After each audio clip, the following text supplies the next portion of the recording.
This video is brought to you in part by my sponsors. Card Conduit is the easiest way to sell your unused Magic cards. Whether your collection is sorted or not, there's an option for everyone. With a payout averaging 19% higher than just using one buy list, you can rest assured you get the best bang for your buck. And you can get further savings of 10% on your service fees by using my affiliate link down below or the promo code MTGMudsta. 401 Games is Canada's one-stop shop for trading cards, board games, and hobby supplies. With a huge selection of cards and sealed product, first-time buyers can save 5% off their first order by using the code MTGMudsta, and returning shoppers can also use the code GOBLINS5 to save 5% on orders of singles. And Dragon Shield, the strongest sleeves for your strongest decks. You can use the promo code MUDSTA or the affiliate link down below to save 5% on your next order. Today's patron shoutout goes to Coral. Thanks Coral for your continued support through Patreon. Hey gang, and welcome back. Today's game has Max, Mika, and Ian rejoining me, with Max playing his Marchesa deck, keeping Mountain, Forge of Heroes, Black Market, Unspeakable Symbol, Killing Wave, and Fairy Conclave. Mika is playing his Anje Falkenrah, keeping a Mountain, a Forgotten Cave, Ensnaring Bridge, Solemn Simulacrum, Thrill of Possibility, and Commander Sphere. Ian is playing his Solphim deck, keeping 2 Mountains, Circle of Flame, Nykthos, Light Up the Stage, Swiftfoot Boots, and Fanatic of Mogus. Lastly, I am playing the Mindskinner, keeping 2 Islands, Colossal Hammer, Copy Enchantment, Snap, Windfall, and Soul Ring. Max wins the die roll and starts us off. He draws and plays a tap Fairy Conclave. Ian's just got a Nykthos and passes. I play an island and tap it for a Soul Ring. Mika plays a tap Forgotten Cave. Max plays a Mountain for turn and pays 2 for a Felwar Stone. Ian's also got a Mountain for his second land, and he casts a Circle of Flame. My turn has an island coming out, and I cast Blackblade Reforged. Mika's turn is quick as he plays a Swamp and passes. Max has a Forge of Heroes for turn, and he casts a Dark Tutelage. Ian plays a Mountain, and he casts a new pair of Swiftfoot Boots. I've got an island, and pay 3 blue to cast the Mindskinner. I then pass turn, and during my end step, Max decides to make things interesting by tapping his Forge of Heroes to give it a +1/+1 counter. Mika casts Thrill of Possibilities during my end step, discarding a card and drawing 2. Mika draws and plays a Swamp. He then casts a Commander Sphere, and once it's out, taps it for a black to cast Bloodchief's Ascension.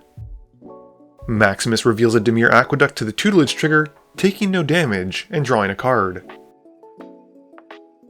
He then plays Marchesa, and once she resolves, plays out Dimir Aqueduct, bouncing a land back to his hand.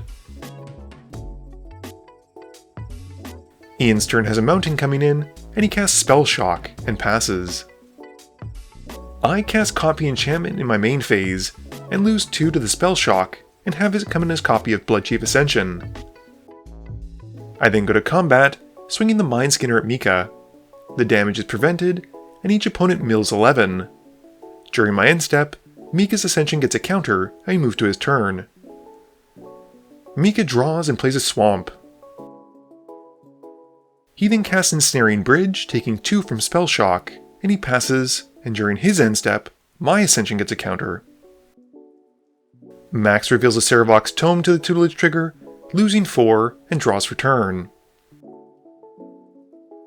He plays out a Mountain again, and goes to combat. He swings Marchesa at Ian, and he gets his Dethrone trigger, putting a +1/+1 counter onto her. Ian then takes the hit, and in his second main phase, Max casts Dissipation Field, taking 2 from the Spell Shock. He then passes, with Mika and I getting counters on our Ascension. Ian taps out in his main phase for Solphim, taking 2 from Spell Shock as well. Responding to Ian's commander, I cast Snap and bounce Mika's Bloodchief Ascension back to his hand. I do take a hit from Spell Shock. We then move to Ian's end step, and my Ascension gains another counter. My turn starts off with me taking 4 as I cast a Colossal Hammer. And I then take another 4 by casting Windfall.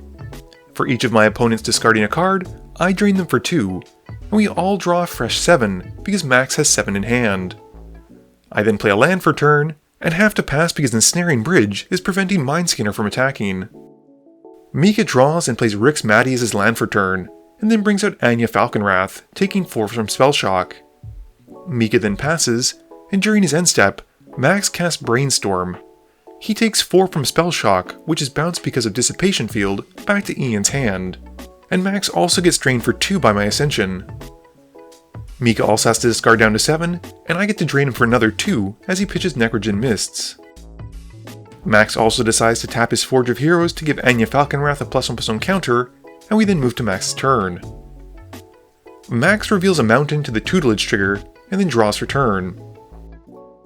He plays a swamp for turn, and Ian does his best impression of what the Ascension is trying to say. Kill me! Max then casts Preordain, getting drained for 2 from the Ascension. He then passes, discarding down to 7, and getting drained again. Ian's got a mountain for turn, and Max tells Ian he can help deal with my telegraphed counterspell if Ian moves through his phases. Ian agrees, going to combat, and Max casts Word of Seizing, getting drained by my Ascension, but steals one of my islands. Ian then uses Chaos Warp and targets the Ascension. I shuffle the copy enchantment into my library while the table celebrates. I then reveal and put to field an island. Ian then declares Solphim will go at me, and I take the commander damage. In his second main phase, Ian then gears up Solphim with the boots, and declares he'll pass. Before leaving the second main phase, Max casts Nasty End, sacrificing Marchesa and drawing 3 cards. They then move to Ian's end step, with Marchesa coming back from her delayed trigger, and Max returns my stolen island. I play an island for turn and cast Grand Architect. This then allows me to tap Mindskinner and the Grand Architect to help cast Solemn Simulacrum. I go and find another island, and once that's out, I cast Senator Peacock. At the end of turn, Mika activates Anje Falkenrah, discarding Murderous Compulsion and paying its madness cost and targeting the Grand Architect. With that on the stack, I tap Senator Peacock to activate my now clued Solemn Simulacrum, sacrificing it for its clue ability to draw a card, and then drawing again as it dies. The Grand Architect is then taken out, and Anya also untaps because of the Madness spell. Mika then taps her again, discarding Squee and drawing a card.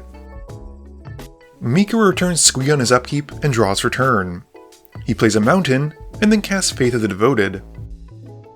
He follows up with another enchantment, playing out Shrieking Affliction. With nothing else, he passes.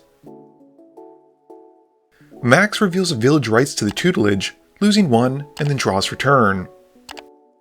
He plays a mountain for turn, and casts a Makeshift Munitions, and then pays 5 for a Spreading Insurrection. It has Storm, so Max gets another copy of it, and steals both my Senator and the Mindskinner. He then goes to combat, and swings Senator Peacock and Marchesa at me.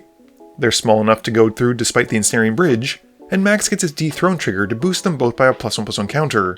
I then take the hits, which technically shouldn't have happened because he's the Mindskinner, but we catch it later on, and Max says that he would have taken Anya instead. Max then sacrifices Peacock to the Makeshift Munitions, dealing 1 to me, and brings her back with the delayed trigger from Marchesa. Ian plays a mountain for turn, and activates Solphim, discarding 2 cards to give it an indestructible counter. He then plays out an Arcane Signet, and swings Solphim at me. Once more I take the hit, and he passes after that. I play an island for turn, and then cast Venser Shaper Savant. With Venser coming in, I bounce the Ensnaring Bridge to Mika's hand. I then gear up the Mindskinner with the Blackblade Reforged, and I go to combat. I swing it at Mika, but before damage, Mika activates Anje Falkenrah, discarding Terminal Agony this time, and paying the Madness cost to destroy the Mindskinner. He also pays the 1 for the Faith trigger, draining his opponents for 2. Mika then untaps Anya, and in my second main phase, I cast a Commander Sphere, and Mika once more taps Anje Falkenrah to discard Squee and draw a card. Mika untaps and returns Squee to hand and draws. He recasts the Ensnaring Bridge and passes. Max loses 3 to the tutelage trigger as he reveals Seize the Spotlight and puts it to hand, and then draws for turn. He plays a Temple of the False Gods, and then pays for Verity Circle. We then see Seize the Spotlight hit the stack, with all of Max's opponents letting him draw a card and get a treasure. Max then casts an Opt, and once he's done, casts Song Mad Treachery. He targets Anje, which has Mika responding. He activates her, discarding Dark Withering, and pays the madness cost to take out Venser, plus pays the 1 for the Faith trigger to drain his opponents. Max responds with a drain trigger on the stack by casting Bolt Bend, and redirects it to Senator Peacock, killing her, and then sadly dying to Mika's drain. Ian untaps and draws. He plays a mountain for turn, and recasts Spell Shock. With the enchantment on the stack, Mika uses Anje again, this time discarding Asylum Visitor, and once more pays the Faith trigger to drain us for 2. Ian then plays out an Aether Flash, taking 2 from the Spell Shock. Going to combat, Ian swings Solphim at Mika, who blocks with the Visitor. Ian then passes turn. During his end step, I sacrifice Commander Sphere and draw a card. I untap and draw. I play an island for turn and cast Felwar Stone, taking Spell Shocks 4. I then gear up Venser with the Colossal Hammer, and I pass turn. During my end step, Mika uses Anje Falkenrah again to discard Squee and draw a card, and move to his turn. Mika untaps and returns Squee and draws. He plays a Bloodfell Caves, gaining 1 life.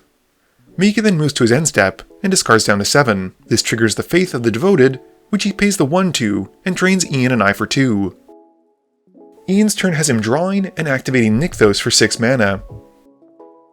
He uses that mana for Fiery Emancipation, taking 2 from the Spell Shock. Once Fire resolves, Ian then puts to stack a Fiery Confluence, taking another 2 from Spell Shock, and picking the mode to deal 2 to each opponent 3 times. This, coupled with Solphim and the Emancipation, means we'll be taking 12 3 times in a row. Mika will die to this, and he activates Anje, discarding an Archfiend of Spite, and paying the Devoted cost to drain us for 2. Mika also takes 12 from the Spell Shock from casting it, and the Archfiend then enters. This has it taking 2 from Aether Flash, which becomes 12 because of all the doubling and tripling. Ian can't afford to take the 12 to the face, so he sacrifices that many permanents, leaving only Solphim and Fiery Emancipation. Mika and I then take the hits from the Fiery Confluence, with Mika getting taken out. Ian then moves to combat, swinging Solphim at me, which I have to block.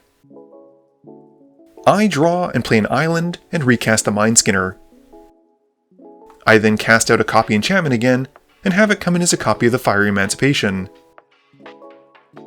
Ian draws, goes to combat, and I block with the Mindskinner, and he passes. I've got an Emergent Zone as my land for turn, and recast my commander, aka the only thing keeping me alive, and I then play Gilded Lotus, and then Excalibur. Ian's turn has no land again, and once more he swings Solphim at me. I block, and we move to my turn. I draw and cycle a Desert of the Mindful, drawing a card. I then play Academy Ruins, and recast the Mindskinner. I give it the Excalibur and the Blackblade Reforged, and pass turn. Ian draws, and we do our dance again, with him swinging and me blocking. On my upkeep, I activate the Ruins to put Solemn Simulacrum on top, and draw it for turn. I cast it, going to find an island, and passing. Ian draws and still can't find a land.